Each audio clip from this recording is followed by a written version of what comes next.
మత్స్యావతారంలో తీసుకున్నట్టు మనకు కనబడుతుంది. గో అనగా ఇంద్రియాలు. అంటే మనకున్నటువంటి ఈ ఇంద్రియాలన్నీ కూడా పంచేంద్రియాలు అని అంటాం కదా. ఈ పంచేంద్రియాలు ఏవైతే ఉన్నాయో ఈ అన్ని ఇంద్రియాలకి కూడా అధిపతి అయినటువంటి వాడు.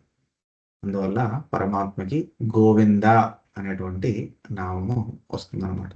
అయితే అటువంటి గోవింద అనేటువంటి నామంతోని ఈ స్తోత్రానికి పేరు పెట్టారు మన శంకర భగవత్పాదులు. అయితే ఈ గోవింద అనే నామంతో పెట్టేసి గోవిందం పరమానందం, ప్రణమత గోవిందం పరమానందం అనేటువంటి మకుటాన్ని ఉపయోగించి ఈ స్తోత్రం అంతా కూడా చెప్పడం జరిగింది. సత్యం జ్ఞానమనంతం నిత్యమనాకాశం పరమాకాశం గోష్ఠ ప్రాంగణ రింఖనలోలమనాయాసం పరమాయాసం మాయాకల్పిత నానాకారమనాకారం భువనాకారం క్ష్మామానాధమనాదం ప్రణమత గోవిందం పరమానందం. సో ఇక్కడ వచ్చేది ప్రణమత గోవిందం పరమానందం అని ప్రతి శ్లోకం చివరిలో వస్తుంది. దాన్ని మనము మకుటము అని అంటుంటాం. అయితే ఈ గోవిందాష్టకము అనేటువంటి దాంట్లో పరమాత్మ యొక్క కృష్ణ లీలలు అన్నిటినీ అంతరంగా వివరిస్తూ దానికి బాహ్యంగా పరమాత్మ యొక్క గుణాలన్నింటినీ కూడా జోడించి మనకి శంకరాచార్యుల వారు ఈ స్తోత్రాన్ని, అద్భుతమైనటువంటి ఈ స్తోత్రాన్ని మనకు అందించారు.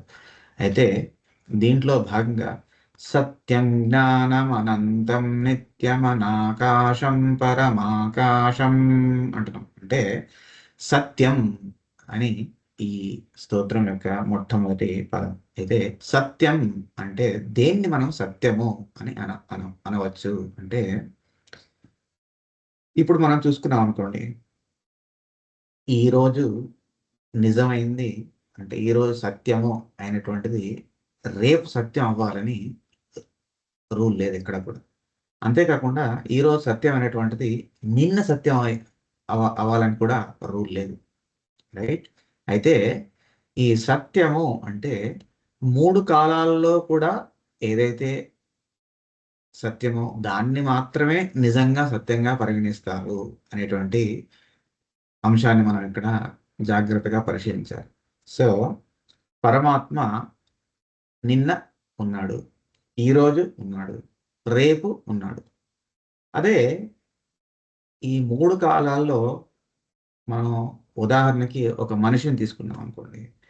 వాడు నిన్న ఉన్నాడు, ఈరోజు ఉన్నాడు, రేపు ఉంటాడు అనేటువంటి మాట ప్రతిరోజు చెప్పుకున్నాం అనుకోండి, అది సత్యంగా ఒకరోజు ఉండదు. ఎందుకంటే ఉదాహరణకి మనిషి ఈరోజు పుట్టాడు అనుకుందాం. రైట్? ఈరోజు పుట్టాడు అనుకుందాం. వాడు ఈరోజు ఉన్నాడు అనేది సత్యం. రేపు ఉంటాడో లేదో తెలియదు, నిన్నైతే ఎలాగూ లేదు. కాబట్టి మనిషి ఉన్నాడు అనేటువంటిది సత్యం ఎంత మాత్రమో కాదు అని చెప్పాలి. అయితే పరమాత్మకి అది వర్తించదు. పరమాత్మ అన్ని కాలాల్లోనూ ఉన్నాడు కాబట్టి పరమాత్మయే సత్యము, ఇంకా ఏది కూడా సత్యము కాదు అనేటువంటి విషయాన్ని మనం ఇక్కడ గ్రహించాలన్నమాట. అంతేకాకుండా జ్ఞానం అంటున్నారు. రైట్? జ్ఞానం అంటున్నారు. అయితే మనకున్నటువంటి జ్ఞానం అంతా కూడా, ఇప్పుడు మనకున్నటువంటి జ్ఞానము దానంతా కూడా మూలం ఏదంటే వేదం. వేదమే మనకున్నటువంటి జ్ఞానం అంతటికి కూడా మూలం.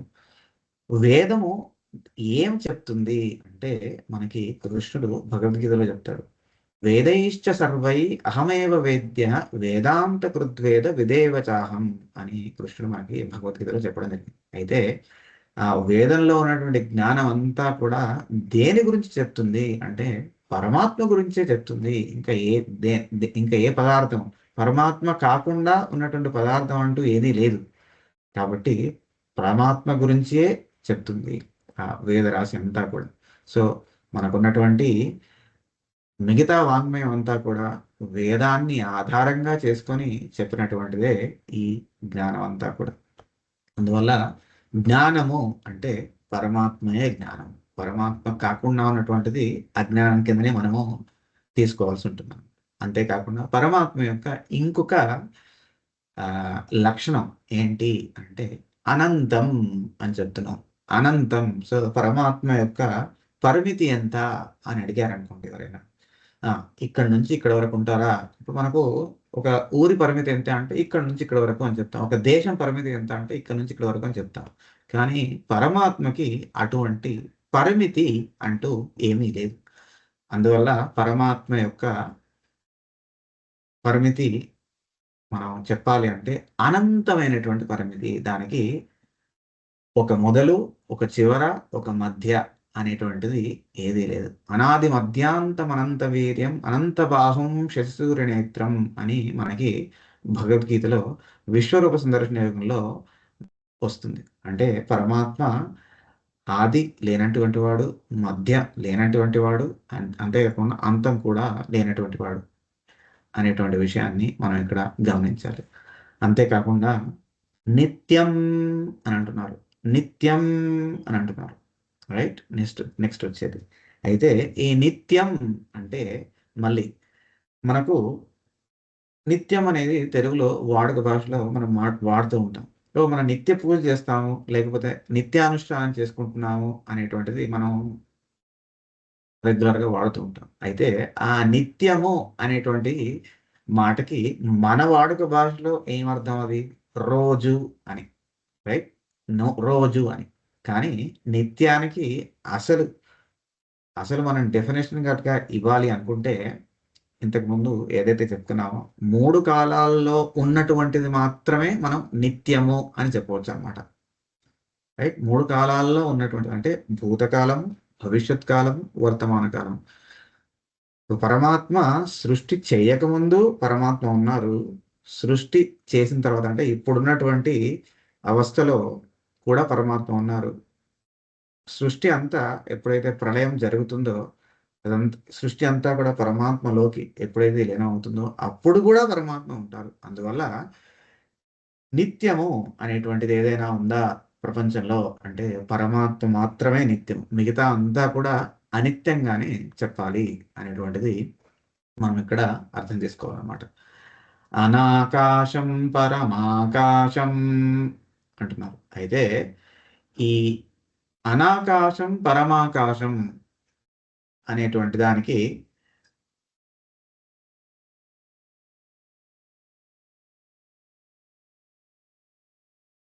అటువంటి పరమాత్మ నిత్యం అనాకాశం పరమాకాశం అటువంటి పరమాత్మ ఎక్కడ ఉన్నాడు అంటే గోష్ఠ ప్రాంగణ రింఖనలోలమనాయాసం పరమాయాసం అని చెప్తున్నారు ఇక్కడ శంకరాచార్యుల వారు. అయితే అటువంటి పరమాత్మ ఎక్కడున్నాడు? గోష్ఠ ప్రాంగణ రింఖనలోలమనాయాసం పరమాయాసం. అయితే ఎక్కడ ఉన్నాడు అంటే ఆ గోవులని గోవులని ఎక్కడైతే కట్టి వేసి ఉంచుతారో ఆ ప్రాంగణంలో మన కృష్ణుడు మనకి గోచరిస్తూ ఉన్నాడు.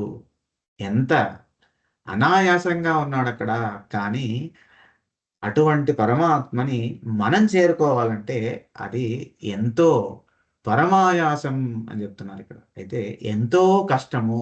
ఆయన అనాయాసంగా అక్కడికి వచ్చి ఉన్నాడు ఆ బృందావనంలో. కానీ అటువంటి పరమాత్మని మనం చేరుకోవాలి అంటే అది ఎంతో కష్టంతో కూడుకున్నటువంటి పని అని మనకి ఇక్కడ దాంట్లో చెప్తున్నారు. అయితే అంతేకాకుండా మాయా కల్పిత నానాకారమనాకారం భువనాకారం అని అంటున్నారు.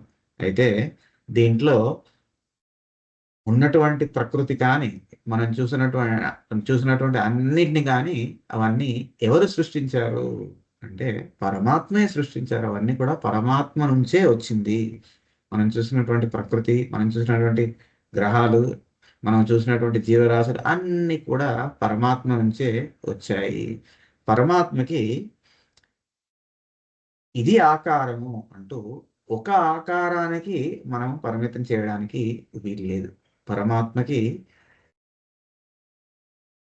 ఏ ఆకారంలో కావాలంటే ఆ ఆకారంలో ఉండగలిగేటువంటి వాడు పరమాత్మ. ఏ యథామాం ప్రపద్యంతే తాంస్తదేవ భజామ్యహం మమ వర్త్మానువర్తంతే మనుష్యాః పార్థ సర్వశః అని మనకి భగవద్గీతలో కృష్ణుడు చెప్పడం జరిగింది.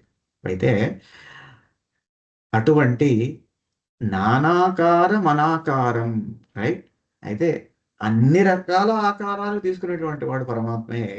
అందువల్ల ఇది ఒక ఆకారం అంటే ఇది మాత్రమే పరమాత్మ యొక్క అవతారము ఆకారము అని చెప్పడానికి వీల్లేదు. అందువల్ల అన్ని ఆకారాలు తీసుకునేటువంటి వాడు పరమాత్మయే అని చెప్తున్నారు. అంతేకాకుండా భువనాకారం అంటున్నారు, రైట్? భువనాకారం, ఈ ప్రపంచం అంతా కూడా పరమాత్మ యొక్క ఆకారమే. విశ్వరూప సందర్శనము అని అంటాం అన్నమాట. అయితే ఈ భువనం అంతా కూడా పరమాత్మ యొక్క ఆకారమే, పరమాత్మ యొక్క శరీరమే అని చెప్పడం జరుగుతుంది. విష్ణు సహస్రనామంలో మనకి ధ్యాన శ్లోకాల్లో ఇది వస్తుంది. భూఃపాదౌ యస్య నాభిర్వ్యదశరశ్చంద్ర సూర్యౌ చ నేత్రే కర్ణావాసా శిరోద్యౌర్ముఖోऽపి దహనో యస్య వాస్తేయమబ్ధిః అంతస్థం యస్య విశ్వం సురనరఖగో భోగిరందర్వదైత్యైః చిత్రం రమ్యతే తం త్రిభువన వపుషం విష్ణుమీశం నమామి అని. అయితే ఆ శ్లోకంలో పరమాత్మని విశ్వం రూపంగా ఏ విధంగా దర్శించాలి అనేటువంటి విషయాన్ని అక్కడ చెప్పడం జరిగింది.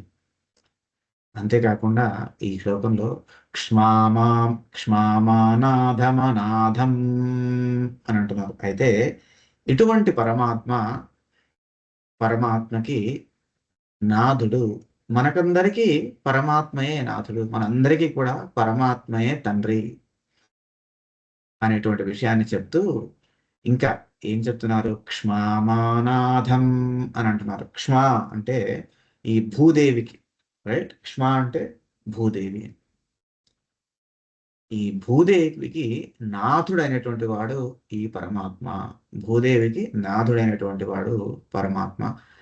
భర్త అని కూడా చెప్పుకోవచ్చు.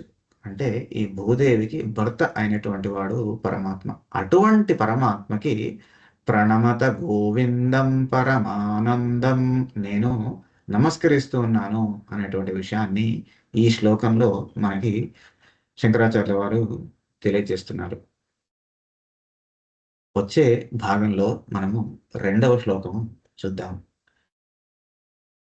మంగళాశాసన పరైర్మదాచార్య పురోగమైః సర్వైశ్చ పూర్వైరాచార్యైః సత్కృతాయాస్తు మంగళం.